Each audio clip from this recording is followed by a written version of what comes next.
po kasi yung planong pagpatay nila kay Dexter.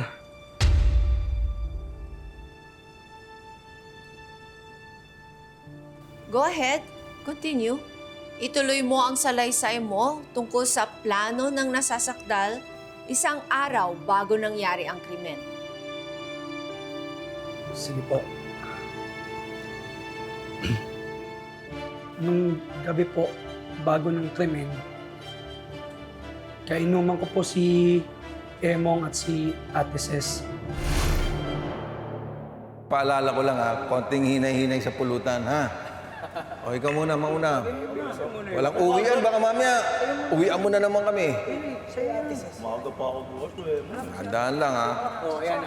O yun, meron pa pala. Sarap yan. Ako muna ah. Ayos yan, ayos yan. Pare, baba mo. Ayos yan. Thank you. Ayos, ayos. Chicharon pa pala eh. Kung buhay lang si paring Oscar, ano? Wala sana tayong problemang ganito.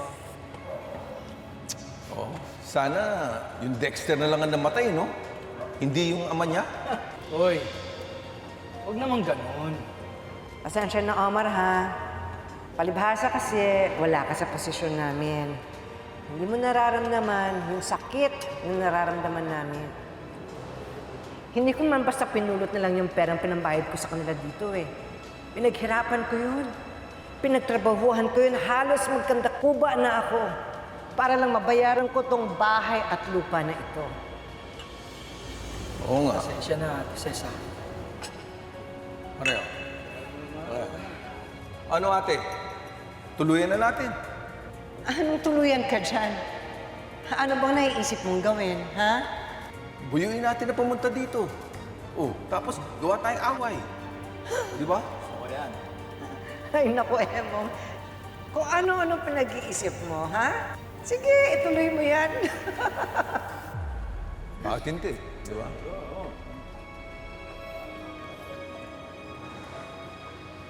Kung sa bagay, ano? Kung wala nang ibang paraan, gawin na lang kaya natin. Oo, bakit hindi? Di ba? Nakakapagod mo sila eh. Basta, labas kami dyan, ha? Na mabuti pa. Umagay na lang tayo. Oo nga, oo nga. Ses, cheers!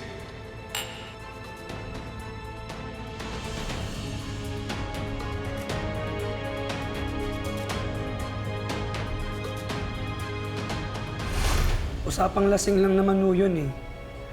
Akala ko hindi ho siya seryoso. Akala ko naglalabas lang po silang sama ng loob. Pero nagulat na lang po ako kinabukasan nung ginawa po nila yung pinag-usapan nila sa inuman. Omar! Kilala mo ko!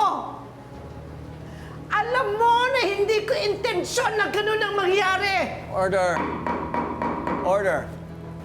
Witness, you don't have to answer the accused. Hindi eh! Parang pinapalabas nila na talaga intensyon namin Order! patayin si Dexter! Order! Attorney, please advise your client. Oo! Uminom kami! Pero wala kaming seryosong pagplanong pumatay! Pero ginawa niyo pa rin po. Ginawa niyo pa rin po kinabukasan. Order, counsel! Please control your client. Nagagalit kami! Oo! Kung pwede na lang na mawala siya, sige! Pero hindi namin gugustuhin pumatay ng ibang tao! Order! Counsel, please tell your client she will have her time to testify. Respect the court.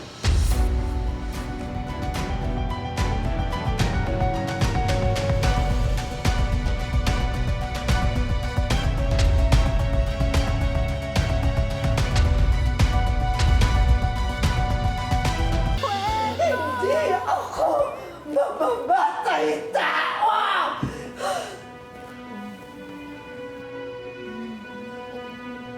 Di minsan! Hindi ko ginustong makasakit ng ibang tao. Tumanda na ako ng ganito na wala akong ginawa kundi magsilbi sa ibang tao ng buong puso ko, yung mga taong hindi ko naman kilala. Kaya hindi ako papayag na minosin niyo ako bilang isang kriminal.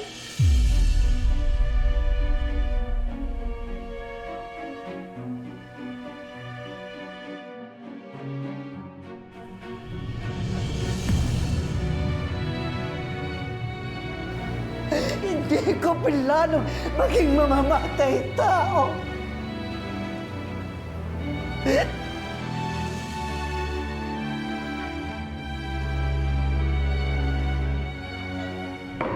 Order!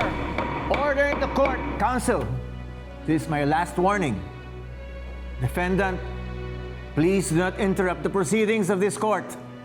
You will have your time to testify, but not now. This is my final warning. Counsel?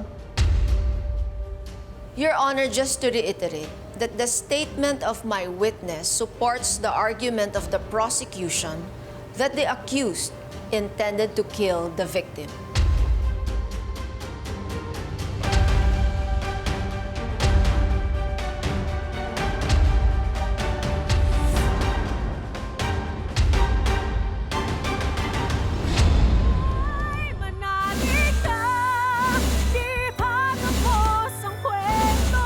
Balita po sa last hearing, taob na taob po sila Lynette. Sobrang lakas daw po ng statement ng star witness nila Attorney Meredith. Our efforts should not go to waste. Hindi ko makakalimutan ang araw na to na ang katulad ko na maliit na tao, tinapaktapakan niyo pa. Ngayon nakikita ko na kung ano yung matagal nang sinasabi sa akin ni Calorena. Isa kang halimaw.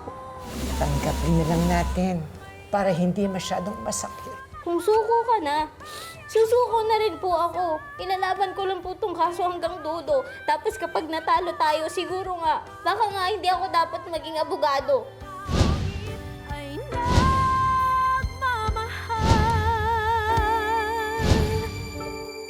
sa'yo.